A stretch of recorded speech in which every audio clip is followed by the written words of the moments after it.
L'un des grands mystères issus des dernières recherches sur les ovnis nous est apparu non pas dans le ciel ni dans l'espace intersidéral, mais gentiment tapi dans le désert du Nevada. Qu'y a-t-il au-delà de cette frontière que le gouvernement des États-Unis tient à tout prix à garder secrète? Y a-t-il vraiment une base secrète cachée dans l'isolement du désert du Nevada où le gouvernement des États-Unis effectuerait des vols d'essai sur des ovnis capturés? Les photos satellites russes révèlent-elles la vérité alors que notre propre gouvernement nous empêche de la découvrir? Le récit incroyable de cet homme pourrait-il être vrai? A-t-il réellement travaillé sur des vaisseaux extraterrestres pour apprendre à les piloter?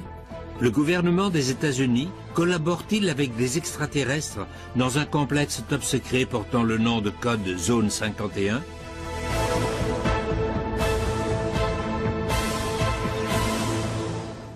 Les anciennes cartes géologiques identifient cette étendue par la seule référence de Zone 51.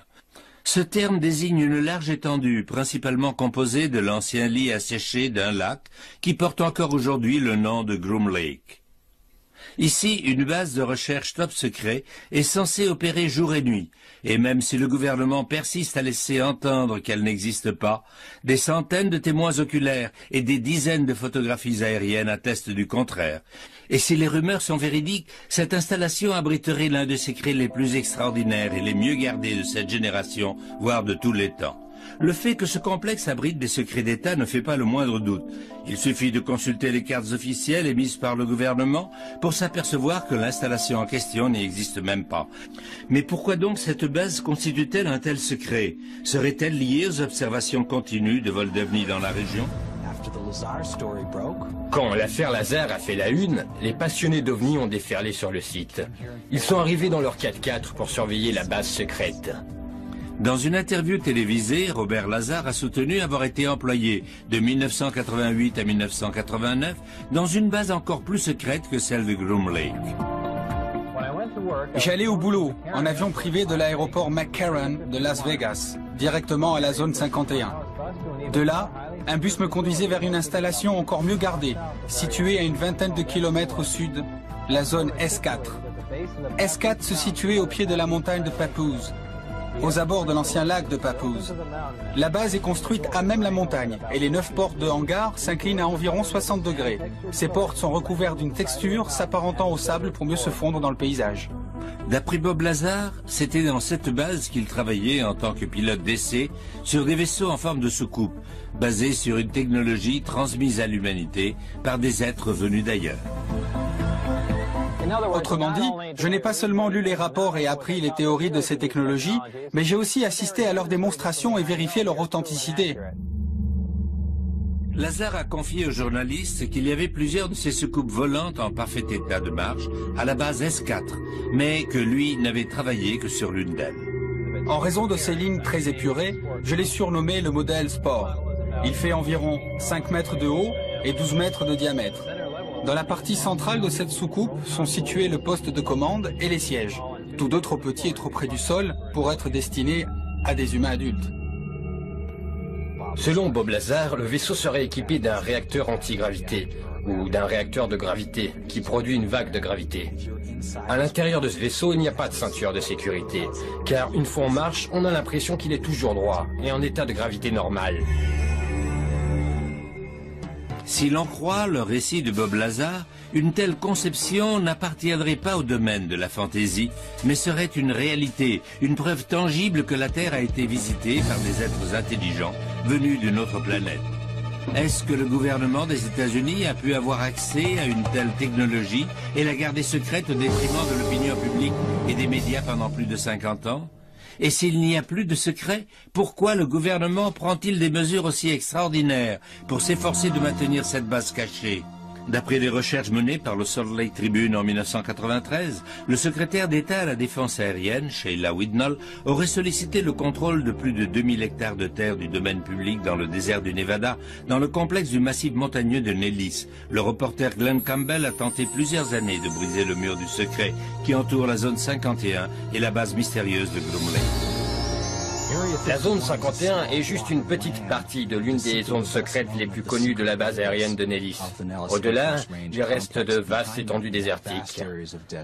Jusqu'au début des années 80, il était encore possible de se rendre à Groom Lake en voiture pour observer la base de loin. C'était une base secrète, mais c'était un secret connu de tous. Au milieu des années 80, l'armée a réquisitionné un massif montagneux tout entier, le massif de Groom. À partir de ce moment-là, la base a cessé d'exister. Il n'en restait plus la moindre trace sur les cartes officielles du gouvernement. Et depuis ce jour, il refuse de faire la moindre allusion à cette base. Qu'y a-t-il dans cette base qui justifierait l'application de mesures aussi strictes? N'y a-t-il personne en dehors de la base qui soit au courant de ce qui s'y passe? Il faut se rappeler que pendant de nombreuses années, les avions espions U-2 décollaient de la zone 51. Et c'était aussi le cas des Blackbird, du SR-71 et des chasseurs Stealth. Ces missions avaient lieu depuis des années avant que les médias en parlent. Mais le gouvernement serait-il prêt à déployer des moyens de défense meurtriers juste pour empêcher les gens d'observer des avions? Il y a 25 ans que j'étudie la zone 51. Des collègues aux quatre coins du monde m'envoient de l'information via notre site web, notre email ou autre. Nous disposons d'une mine de renseignements très intéressants, montrant non seulement qu'ils ont capturé et testé des ovnis, mais aussi qu'ils possèdent du matériel dont ils n'ont même pas encore découvert les fonctions. Il semble assez évident que ce site a été choisi en raison de son isolement. Et le fait qu'il fasse partie du champ de tir de missiles de la base de Nellis ne rend en rien le lieu plus hospitalier. Mais apparemment, ni l'isolement ni la peur des bombes ne suffisent à écarter les gens. Mais quelle autre mesure le gouvernement a-t-il donc pris pour protéger cette base fantôme des intrus? Qui menace la sécurité? Le citoyen moyen ou les fans d'OVNI? Ou craignent-ils l'intrusion d'espions? Et qui, au juste, aurait intérêt à protéger le secret le plus médiatisé au monde? Seriez-vous surpris d'apprendre que ce n'est pas du tout le gouvernement? Cela fait des années que des citoyens comme vous et moi se sont éloignés des sentiers battus, seuls ou en groupes entiers, en bus ou en camion pour voir la zone 51 de plus près, et ils ne voient en fait qu'un paysage ressemblant à une contrée du tiers-monde. Un véhicule d'intervention rapide ou un hélicoptère apparaît soudain au sommet d'une colline. Le message est on ne peut plus clair. Vous n'êtes pas les bienvenus ici. Allez, allons plus vite. Déguerpissez. Allez, circulez. Regagnez votre voiture et demi-tour. Allez. Mais vu l'étendue de ce complexe, il est humainement impossible de contrôler toutes les voies d'accès. Comment peuvent-ils être sûrs que personne ne leur file entre les doigts? On m'a dit qu'ils ont des missiles solaires dans le cas où des avions survoleraient la zone sans autorisation. Et on a eu droit à une poursuite dangereuse par un hélicoptère. S'il ne s'identifie pas immédiatement, un autre avion décollera pour l'intercepter et le forcer à quitter l'espace interdit. Ou il sera abattu. La question posée est judicieuse. Est-il possible que les mesures de sécurité aillent trop loin? Et que se passerait-il si l'un des deux côtés franchissait la ligne? Est-il possible que l'obsession des ovnis ait poussé tout le monde sur une fausse piste? Bien avant qu'il y ait une quelconque base dans les environs de Groom Lake, ce qu'on appelle la zone 51 n'était pas plus qu'un bout de désert réservé aux essais nucléaires. Il est possible que les gardiens de la zone 51 veuillent seulement protéger les gens des radiations résiduelles émanant du champ d'essai. Mais cet avis n'est pas partagé par Norio Hayakawa. Il a pu découvrir en personne les mesures de sécurité agressives déployées dans cette zone.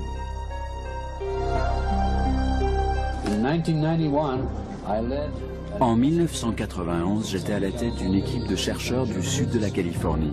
Et avec plusieurs journalistes, on s'est rendu dans la zone. Alors qu'on venait d'apercevoir ce qui ressemblait à une sorte d'essai de vol ou de manœuvre de ces engins en plein air, nous avons été pris en chasse par un hélicoptère militaire noir. Je me trouvais en tête d'une caravane de 7 voitures sur ce chemin de terre qui conduit à l'extérieur du périmètre de la zone 51. Et soudain, un hélicoptère militaire noir sans aucun insigne est sorti de nulle part et a plongé droit sur nos voitures. Il a dû passer à pas plus de 3 ou 4 mètres au-dessus de nos véhicules.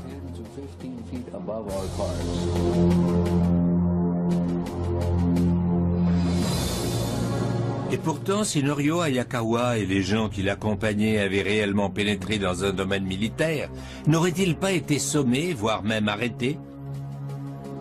Nous n'avons à aucun moment pénétré dans le domaine militaire.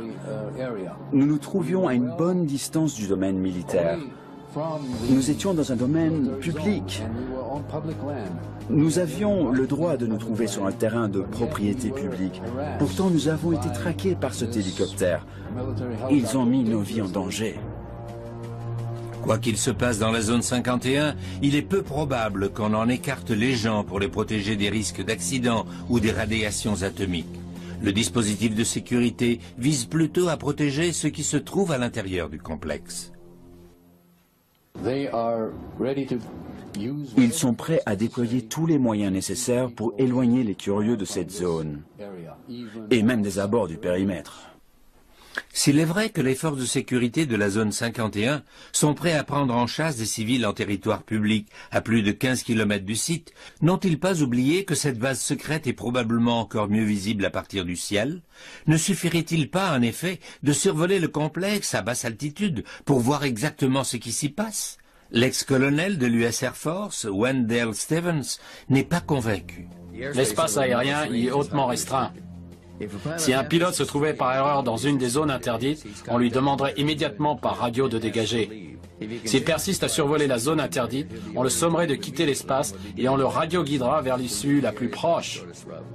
S'il tarde à répondre, un autre avion décollerait pour le forcer à quitter la zone ou bien il serait abattu. Les pilotes en manœuvre d'entraînement sont interdits de vol dans cet espace aérien. Une violation entraînerait la fin de leur carrière. Même un pilote de l'aviation civile peut perdre sa licence s'il survole la zone de Groom Lake. Il y a plus de 40 ans que ce site sert aux essais dans le cadre des projets noirs.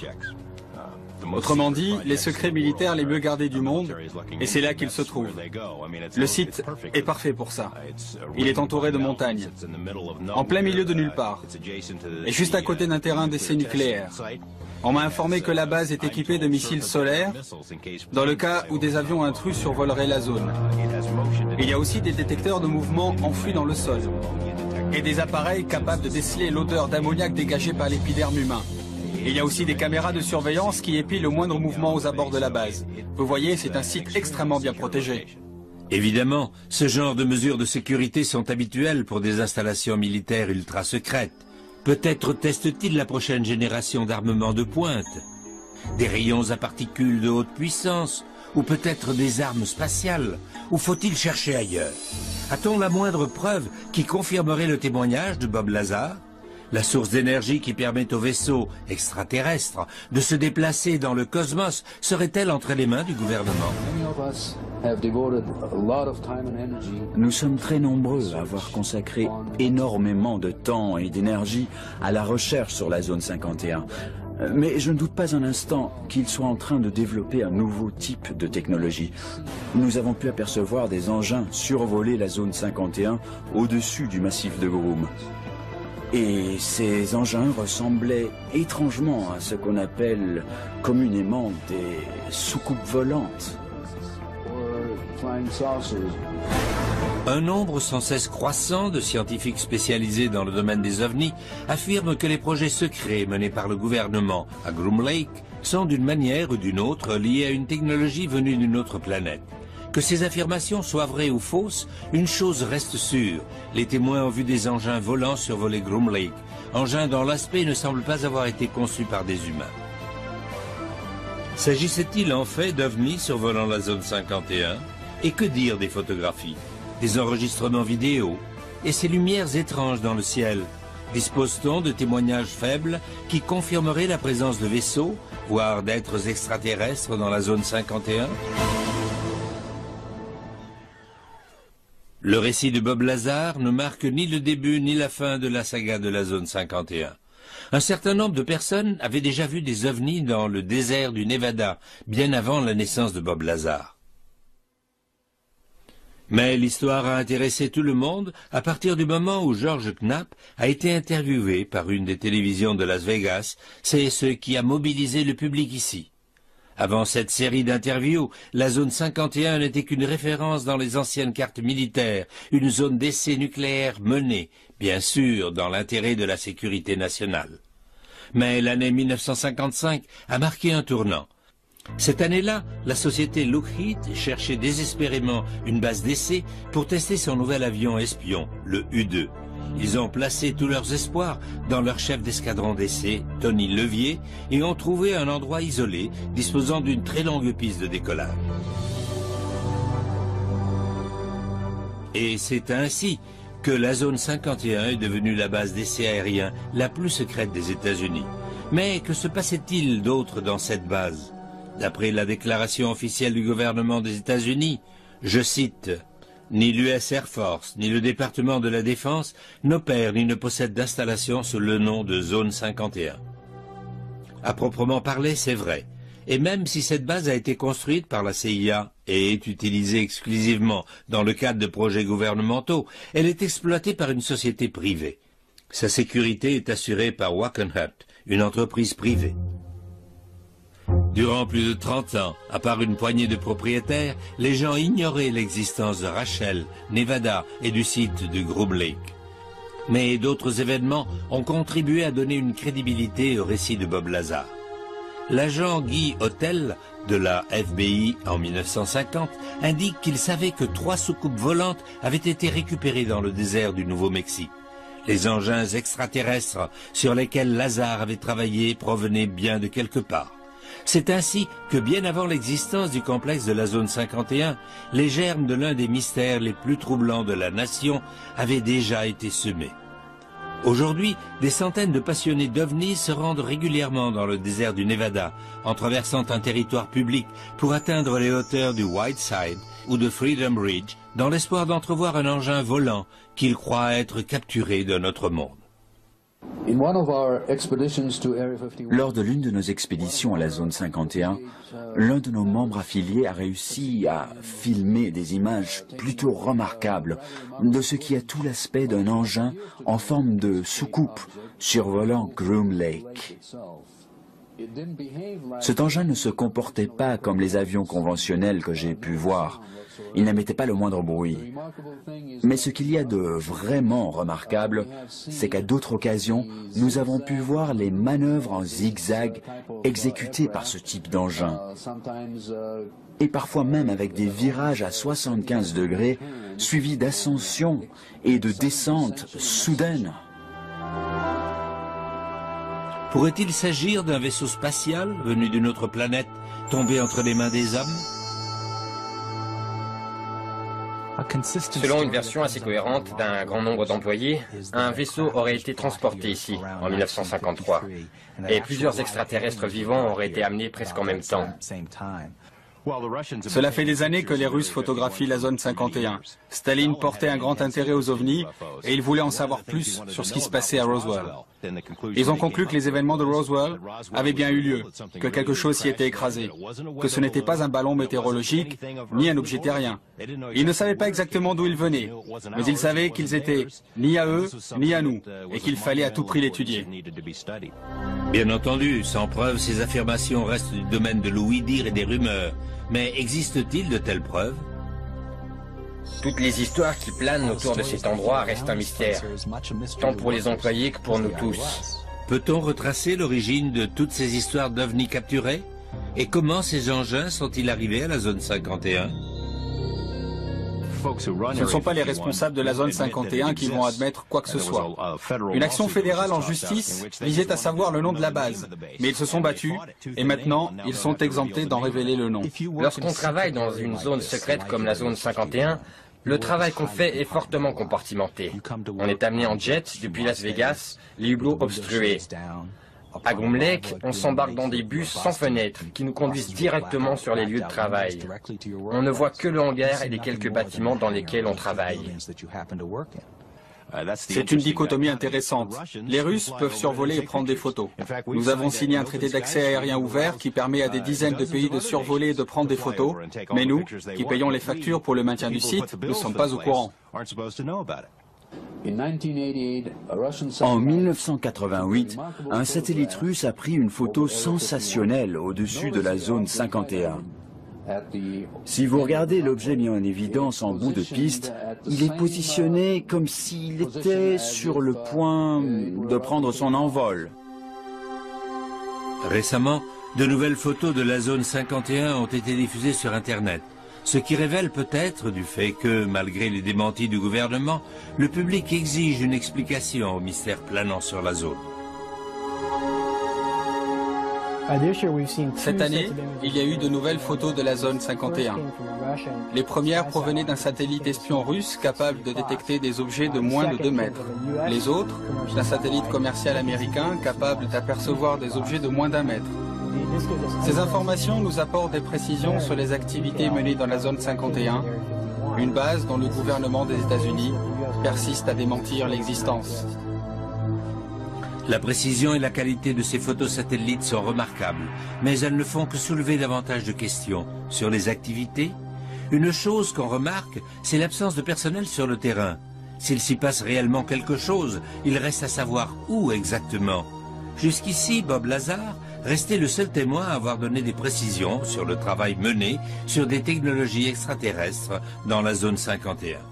Toutefois, dans une interview exclusive pour Secrets et Mystères du Monde, cet homme, David Adair, un expert de renom mondial dans le domaine des technologies de l'espace, a accepté de faire des déclarations publiques sur sa propre expérience dans la zone 51.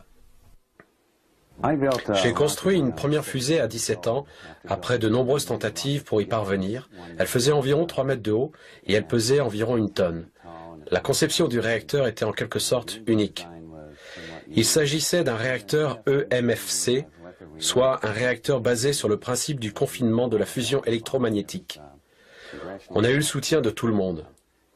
Avec l'aide du Congrès et celle de l'armée, une fois l'engin prêt, on l'a transporté à la base aérienne de Wright-Patterson et puis jusqu'à White Sands, au Nouveau-Mexique. Le 20 juin 1971, on a procédé au lancement. La fusée était extrêmement rapide. Elle a décollé de l'endroit prévu et Arthur Rudolph m'a transmis les coordonnées par radio pour la faire atterrir à Groom Lake, au Nevada.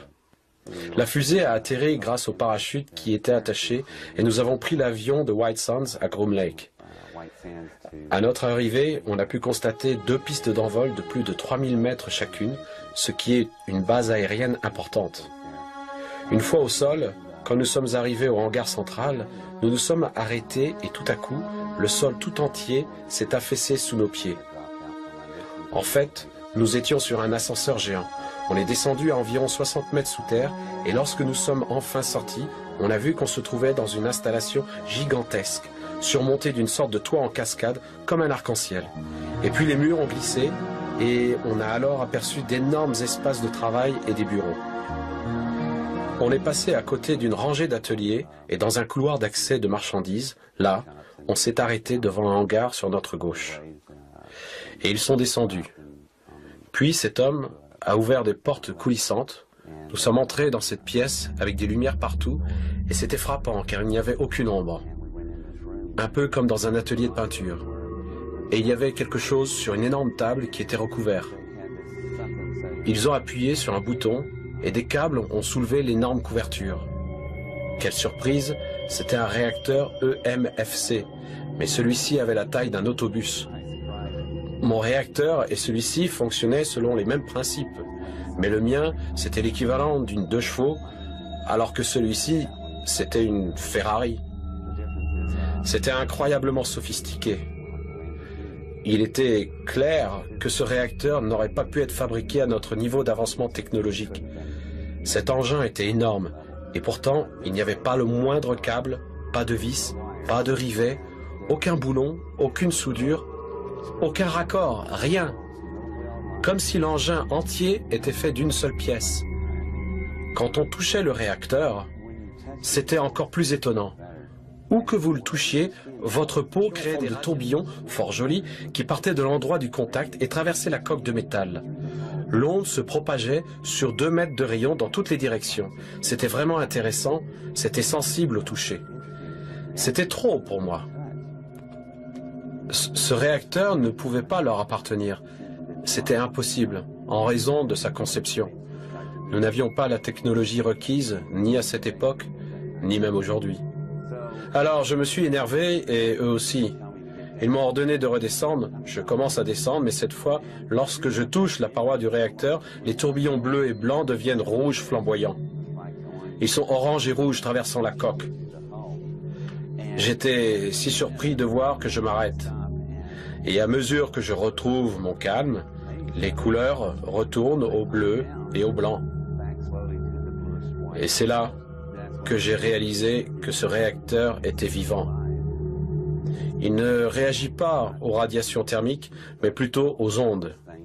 Il s'agit en fait d'un réacteur symbiotique.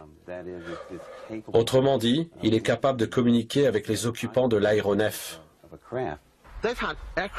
Ils avaient des engins volants ressemblant à des soucoupes qui se sont écrasés au sol. Ils ne comprenaient pas ce qui les faisait fonctionner. Ils se servent en fait d'êtres humains par la voie de la télépathie. Un peu comme dans le cas du projet de Remote Viewing. Ils peuvent, en connexion avec la zone 51, déterminer comment ces appareils étaient commandés par la pensée. Si vous doutez, je vais vous parler de développement récent. À l'université de Princeton, au laboratoire de recherche Pear Labs, le professeur Robert Jahn travaille en ce moment même sur le nouvel avion de combat X-29 et plus particulièrement sur un module de transmission par lequel le pilote, dans son casque, est connecté au cerveau-commande de l'avion au moyen d'électrodes reliées à son crâne, et ce sont ses pensées qui font réagir l'avion. Une véritable relation symbiotique entre le pilote et l'avion. C'est quand je suis redescendu du réacteur et que je l'ai regardé que je me suis vraiment rendu compte qu'il était d'origine extraterrestre. Cette conception n'avait rien à voir avec notre technologie. J'ai compris que cet engin était en fait la preuve que tout le monde cherche, et ça m'enrageait qu'il cache cette information du public, car ils n'ont aucun droit de faire ça. Cet épisode s'est terminé lorsque David fut écroué jusqu'à l'arrivée du général Curtis LeMay, à l'époque commandant de la division stratégique de l'armée de l'air, qui l'a escorté jusque chez lui. Oui, LeMay est revenu me chercher. Il m'a fait comprendre qu'il n'en avait pas terminé avec moi. Il m'a assuré qu'il me couvrirait, mais qu'il reviendrait dans ma vie tôt ou tard. Et le général avait raison. À peine s'était-il diplômé, David Adair reçut sa convocation au service militaire pour 8 années au service de la marine de guerre des États-Unis. Mais le jeune spécialiste en fusée reste parmi les seuls à avoir vu et touché ce qu'il considère encore comme étant un réacteur symbiotique, voire même biologique, d'origine extraterrestre. Et si les mystérieux engins volants vus dans le ciel de la zone 51 n'avaient pas été récupérés à la suite d'accidents d'OVNI, notre gouvernement aurait-il pu collaborer en secret avec une autre civilisation? Existe-t-il des relations d'amitié entre nous et des êtres venus d'un autre système? Juste au cas où vous auriez encore des doutes, si la base secrète, la plus connue des États-Unis, reste au-dessus de la loi et bien impliquée dans des projets secrets, une résolution présidentielle datée du 25 septembre 1998 devrait suffire à rassurer tout le monde. Dans ce document, le président Clinton exemptait les forces de l'armée de l'air, opérant à proximité, de toutes les législations portant sur les déchets dangereux ou solides, tant à l'échelon fédéral, de l'État qu'interétatique, et qui supposerait la divulgation de renseignements classés secrets et dont la divulgation serait préjudiciable à la sécurité nationale. Mais de qui doit-on protéger la nation? Personne ne met en cause les déclarations de Robert Lazar sur son travail sur un modèle grandeur nature de ce vaisseau extraterrestre. Il s'agit de l'information la plus importante des 100 dernières années.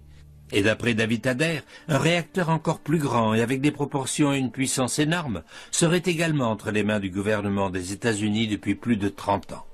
Mais que peut-on déduire de la description d'une technologie d'origine extraterrestre? Comment est-elle arrivée aux mains des hommes? D'après Robert Lazar, il aurait eu accès à des renseignements qui pourraient constituer une preuve irréfutable de l'existence de vie intelligente sur d'autres planètes. Dans l'interview filmée de Lazar, il affirme qu'on lui a montré des documents officiels lorsqu'il se trouvait dans la base top secret S4, disant noir sur blanc que les êtres qui nous ont transmis les secrets sur la soucoupe volante provenaient du système stellaire Zeta Reticuli, situé à quelques 35 années-lumière de la Terre. Ces êtres feraient entre 1 mètre et 1,50 m et pèseraient entre 12 et 25 kilos. Une peau grisâtre et un grand crâne avec des yeux panoramiques en forme d'amande. Ils seraient en mission sur la Terre depuis longtemps et ont présenté des photographies qui dateraient d'il y a plus de 10 000 ans. Des échanges de matériel et d'informations ont eu lieu dans le Nevada jusqu'en 1979, lorsqu'un conflit mit fin au programme de façon soudaine. Rares sont ceux qui ont fait le lien à l'époque, mais l'identification faite par Lazar du système Zeta Reticuli vient appuyer un récit fascinant, raconté il y a 20 ans par Betty Hill, l'une des premières à avoir été enlevée par un ovni. Lorsque Betty était à bord du vaisseau, elle a eu la présence d'esprit de jeter un bon coup d'œil et de poser des questions. Et elle a vu afficher ce qui ressemblait à une carte de la galaxie. Elle a demandé au présumé leader du groupe ce que cela représentait. Et il a répondu, « Bien, voyez, ceci représente notre secteur de l'univers. » Et ça, Betty s'en souvient clairement. Il semblerait que cela soit gravé dans son subconscient, ce qui lui a par la suite permis de retracer un schéma de ce qu'elle avait vu sur la carte dans le vaisseau. Personne ne savait ce que cela représentait, excepté une jeune astronome très brillante, Marjorie Fish. Elle l'a regardé et elle a dit « Je pense que je peux déchiffrer quelque chose. » Et, au bout de 6 années de recherche, Marjorie a reconstitué ce qu'elle pensait être la carte dont Betty avait le souvenir.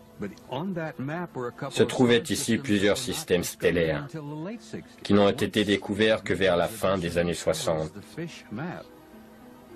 Les découvertes ultérieures ont alors rendu la carte interprétée par Fish valable. Le système stellaire d'où le commandant du vaisseau a dit à Betty qu'il provenait est appelé Zeta Reticuli.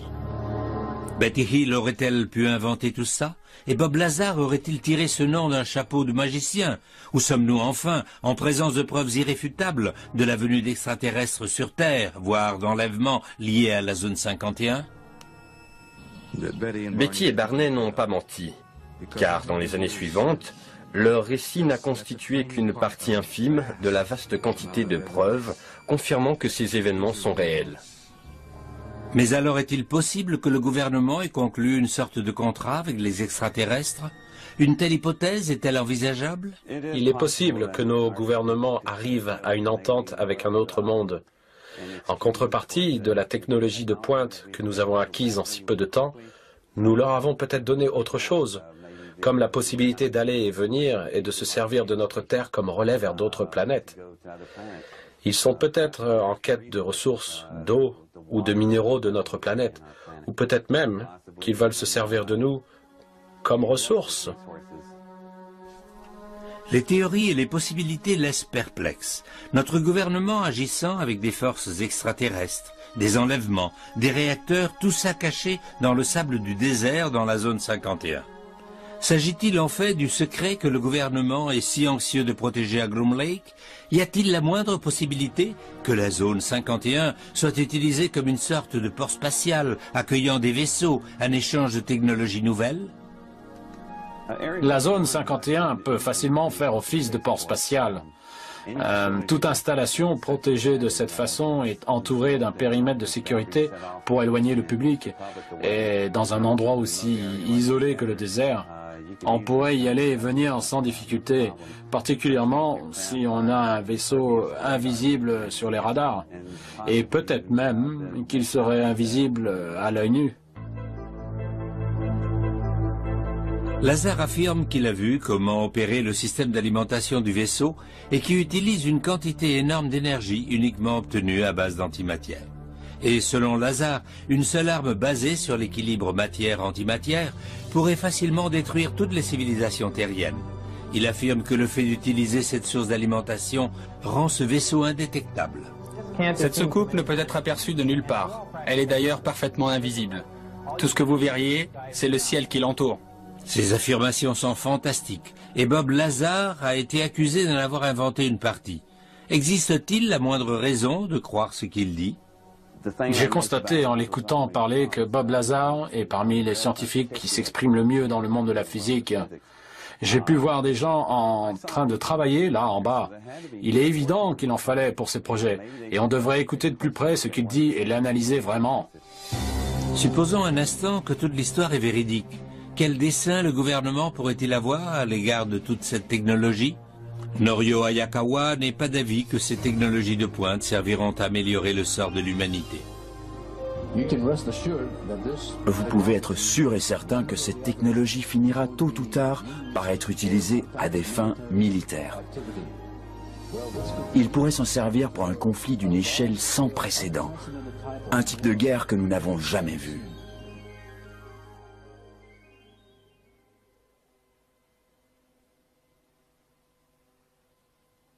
Norio Hayakawa n'est pas convaincu que ces découvertes technologiques serviront au bien de l'humanité.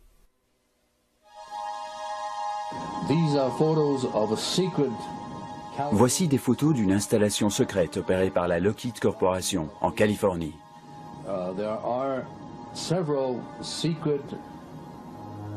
Il y a plusieurs bases aériennes secrètes dans le sud de la Californie où ils sont en train de tester des composantes pour essayer de reproduire certains de ces objets.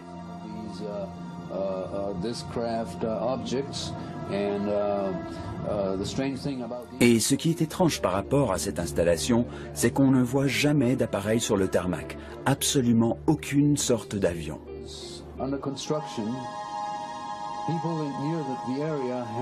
Lorsque le site était en construction, les gens de la région ont pu voir des files interminables de camions à ciment, pratiquement 24 heures sur 24, sans interruption, parfois durant plusieurs semaines, sans arrêt, ce qui indique que la construction d'un complexe souterrain de grande envergure était en cours.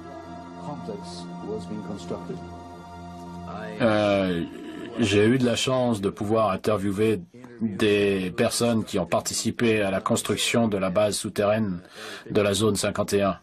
Il y a toutes sortes de laboratoires de recherche là-dessous et la surface a été traitée pour ressembler au désert.